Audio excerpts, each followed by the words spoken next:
يا أيها الذين آمنوا أطيعوا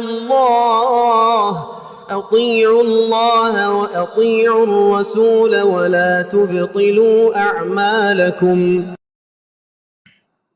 الحمد لله وحده والصلاة والسلام على من لا نبي بعده أما بعد فأعوذ بالله من الشيطان الرجيم بسم الله الرحمن الرحيم يا أيها الذين آمنوا اتقوا الله حق تقاته ولا تموتن إلا وأنتم مسلمون يا أيها الناس اتقوا ربكم الذي خلقكم من نفس واحدة وخلق منها زوجها وبث منهما رجالا كثيرا ونساء واتقوا الله الذي تساءلون به والأرحام إن الله كان عليكم رقيبا يا أيها الذين آمنوا اتقوا الله وقولوا قولا سديدا يصلح لكم أعمالكم ويغفر لكم ذنوبكم ومن يطع الله ورسوله فقد فاز فوزا عظيما فإن أصدق الحديث كتاب الله وأحسن الهدي هدي محمد صلى الله عليه وسلم وشر الأمور محدثاتها وكل محدثة بدعة وكل بدعة ضلالة وكل ضلالة في النار وقال الله تبارك وتعالى في القرآن المجيد وما خلقت الجن والإنس إلا ليعبدون وقال الله تبارك وتعالى في القرآن المجيد والمال والبنون زينة حياة الدنيا وقال الله تبارك وتعالى في القرآن المجيد ربي لا تذرني فردا أنت خير الوارثين وقال الله تبارك وتعالى في القرآن المجيد إنما أموالكم وأولادكم فتنة. حاضرین ملت، ہر قسم کی تعریف اور توصیف اس اللہ رب العالمین کے لیے لائق اور زیبا ہے جنہوں نے ہم تمام کو زندگی گزارنے کے لیے ہر طرح کی نعمتیں اور سہولتوں سے نوازا، پیارے نبی حضرت محمد صلی اللہ علیہ وسلم کے امتی ہونے کا شرف بخشا، اللہم صلی علیہ وسلم بارک۔ حاضرین ملت، پیارے نبی صلی اللہ علیہ وسلم امت اسلامیہ کے لیے، امت محمدیہ کے لیے اسوہ اور نمونہ ہے۔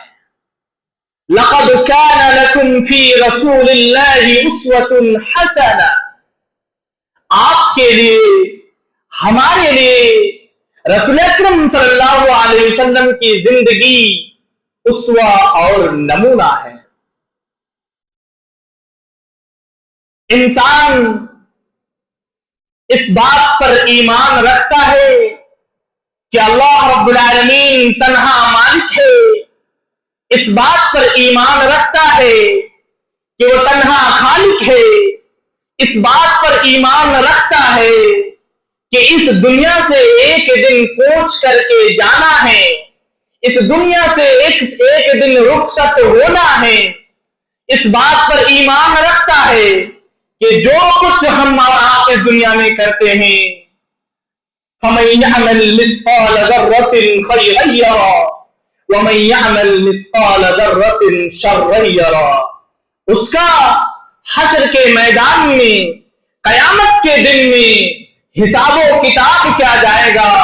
اگر ہم اس دنیا سے اچھے اعمال کر کے گئے ہیں تو اللہ رب العالمین اس کے بدلے میں اجر دے گا، اس کے بدلے میں ثواب دے گا۔ اور اگر ہم اس دنیا میں بدکاری کر کے گئے ہیں، برے اخلاق دکھا کے گئے ہیں، تو اللہ رب العالمین اس کے بدلے میں سزا فرمائے گا۔ اس دنیا کے اندر انسان چلتا ہے تو اللہ رب العالمین کے انعام کے نتیجے میں چلتا ہے، انسان دیکھتا ہے تو اللہ رب العالمین کے انعام کے نتیجے میں دیکھتا ہے، انسان بیٹھتا ہے تو اللہ رب العالمین کے انعام کے نتیجے میں بیٹھتا ہے، انسان سوتا ہے تو اللہ رب العالمین کے انعام کے نتیجے میں سوتا ہے، انسان جاگتا ہے تو اللہ رب العالمین کے انعام کے نتیجے میں جاگتا ہے۔ میرے بھائیوں، ہمیں اور آپ کو چاہیے کہ ہم اور آپ اللہ رب العالمین کی شکر ادا کریں۔ اللہ رب العالمین نے فرمایا وَمَا آتَاكُمُ الرَّسُولُ فَخُذُوهُ وَمَا نَهَاكُمْ عَنْهُ فَانْتَهُوا، کہ آپ کو رسول اکرم صلی اللہ علیہ وسلم کی زندگی کا مطالعہ کریں، آپ رسول اکرم صلی اللہ علیہ وسلم کی ہسٹری کو اٹھا کر دیکھیں، آپ صلی اللہ علیہ وسلم کے کیریکٹر کا مطالعہ کریں، آپ صلی اللہ علیہ وسلم کی سیرت کو پڑھیں، تو آپ صلی اللہ علیہ وسلم نے جو آپ کو حکم فرمایا اس کے مطابق زندگی گزاریں، اس کے مطابق اپنے زندگی کو نافذ کریں، اور جس چیز سے آپ صلی اللہ علیہ وسلم نے منع فرمایا، جس چیز سے آپ صلی اللہ علیہ وسلم نے جس چیز پر بیگ لگایا اس پر اپنے زندگی کو دور کرے، اس سے اپنے زندگی کو دور رکھے، اور آپ کے بتائے ہوئے طریقے کے مطابق اللہ رب العالمین کی عبادت کا طریقہ، اللہ رب العالمین کی نماز کو انجام دینے کا، زکوٰۃ ادا کرنے کا، حج کرنے کا، روزہ رکھنے کا، عمرہ کرنے کا، اور دیگر عبادتوں کا جس انداز میں نبی اکرم صلی اللہ علیہ وسلم نے بیان کیا ہے اسی انداز میں اس کو ادا کیا جائے گا، اسی انداز میں اس کو نافذ کیا جائے گا، اسی انداز میں اسے اپنے زندگی میں عمل کیا جائے گا۔ فَمَن يَعْمَلْ مِثْقَالَ ذَرَّةٍ خَيْرًا يَرَهُ، اگر ہم نے برا عمل کیے ہوں گے اور اچھے طریقے سے کیے ہوں گے تو اللہ رب العالمین قیامت کے دن اس کو واضح کر دے گا۔ نبی آخر الزمان صلی اللہ علیہ وسلم نے فرمایا فَمَن رَغِبَ عَن سُنَّتِي فَلَيْسَ مِنِّي، جس نے میرے سنت سے اعراض کیا، جس نے میرے سنت سے منہ موڑا، وہ مجھ میں نہیں ہے۔ میرے بھائیوں، اب ہماری ذمہ داری کیا بنتی ہے؟ کیا یہ ہماری ذمہ داری نہیں بنتی ہے کہ ہم رسول اکرم صلی اللہ علیہ وسلم کے سیرت کے مطابق اپنے زندگی کو گزاریں؟ کیا یہ ہماری ذمہ داری نہیں بنتی ہے کہ ہم نبی اکرم صلی اللہ علیہ وسلم کے اخلاق کے مطابق اپنی زندگی کو گزاریں؟ کیا یہ ہماری ذمہ داری نہیں بنتی ہے کہ ہم قرآن کریم کے فرمان کے مطابق اپنے زندگی کو گزاریں؟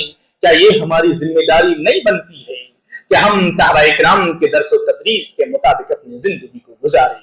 نبی اکرم صلی اللہ علیہ وسلم کے دور کو اٹھا کر دیکھتا ہوں تو آپ صلی اللہ علیہ وسلم نے جس طرح سے صحابہ اکرام کو ٹرین کیا، جس طرح سے صحابہ اکرام کی تربیت کی، آپ صلی اللہ علیہ وسلم کے اصحاب کو ظلم و ستم کے پہاڑ توڑے گئے، ان پر کبھی ان کو تختی ریت پر لٹایا گیا، کبھی لوہے کو گرم کر کے ان کے جسم میں رکھا گیا، تو کبھی ان کو بازاروں میں رسیوں سے باندھ کر بازاروں میں گھسیٹا گیا، اور کہیں حضرت صہیب کو اس قدر ظلم کیا، حضرت بلال کو اس قدر ظلم کیا۔ اللہ اللہ پکارتے رہے، نبی آخر الزمان صلی اللہ علیہ وسلم کے پاس آتے، آپ سے کہتے کہ مشرکین مکہ ہم پر اس طرح ظلم کرتے ہیں۔ نبی یہ کہہ کر تسلی دیتے کہ تم سے پہلے تو کسی پیغمبروں کو آرے سے چیرا گیا، تو کسی کے گوشت کو لوہے کے کنگھی سے چھیلا گیا، تو کسی کو زندہ جلایا گیا، لیکن اس نے حق کو نہیں چھوڑا۔ پھر صحابہ کرام مکہ کے گلیوں میں جاتے، پھر گھسیٹا جاتا، پھر جاتے، پھر تپتی ریت پر لٹایا جاتا، اور تکلیف دی جاتی، ستائے جاتے، پریشان کیے جاتے۔ نبی آخر الزمان صلی اللہ علیہ وسلم نے آپ کے اصحاب کی اس قدر تربیت کی ہے، آپ کے اصحاب کو اس قدر ٹریننگ دی ہے کہ ایک مشرکین مکہ جاسوسی کے لیے نبی اکرم صلی اللہ علیہ وسلم کے پاس آتے تو دیکھتے ہیں کہ صحابہ اکرام نبی کے ساتھی محمد کے ساتھی اس سے اس قدر محبت کرتے ہیں، اس کے اس قدر تعظیم کرتے ہیں، اس کے اس قدر عزت کرتے ہیں کہ اگر وہ وضو کرتے ہیں اور وضو کا پانی نیچے گرنے نہیں دیتے ہیں ان کے اصحاب، اس پانی کو اٹھا لیتے ہیں پھر اس سے وضو فرماتے ہیں۔ یہ تھے نبی اکرم صلی اللہ علیہ وسلم کی کیریکٹر، اور یہ تھے ان کا مقام، یہ تھا ان کا مرتبہ، جس سے وہ مشرکین مکہ کے جاسوسی کرنے والا بھی خود ان کے دل اسلام قبول کر لیتا ہے۔ مشرکین مکہ کے پاس جاتا ہے تو کہتا ہے کہ کیا کرے، کس چیز کی جاسوسی فرمائیں، نبی کی تعریف کرے کہ کیا کرے، میرا دل بھی تو اس نے لے لیا۔ تو یہ تھے نبی اکرم صلی اللہ علیہ وسلم۔ آج ہم اور آپ اگر کسی کی تھوڑی سی غلطی ہو جائے تو اس کو ڈانٹنے پر ابھر آتے ہیں، مسجدوں پر چلانے کو ابھر آتے ہیں۔ نبی اکرم صلی اللہ علیہ وسلم ان کے ایک ساتھی وضو کر کے آتے، نماز شروع کر دیتے، وضو نہیں ہوتا ان کا پیر نہیں بھیگتا ہے۔ نبی اکرم صلی اللہ علیہ وسلم بتاتے ہیں کہ ادھر آؤ، میں وضو کرتا ہوں، تم دیکھو۔ یہ تھے نبی اکرم صلی اللہ علیہ وسلم کی کیریکٹر، یہ تھے نبی اکرم صلی اللہ علیہ وسلم کے اخلاق۔ کیوں نہ تعظیم کریں گے صحابہ اکرام؟ حضرت عباس نبی اکرم صلی اللہ علیہ وسلم کے دربار میں بیٹھے رہتے کہ کب حضور پاک اپنے گھر سے باہر نکلیں گے کہ میں اس حدیث کی تصریح پوچھوں گا، کب باہر نکلیں گے کہ میں اس قرآن کریم کے شان نزول پوچھوں گا، کب باہر نکلیں گے کہ میں اس آیت کے مفہوم پوچھوں گا۔ اس طرح کر کے نبی اکرم صلی اللہ علیہ وسلم نے صحابہ اکرام کی تربیت کی ہے۔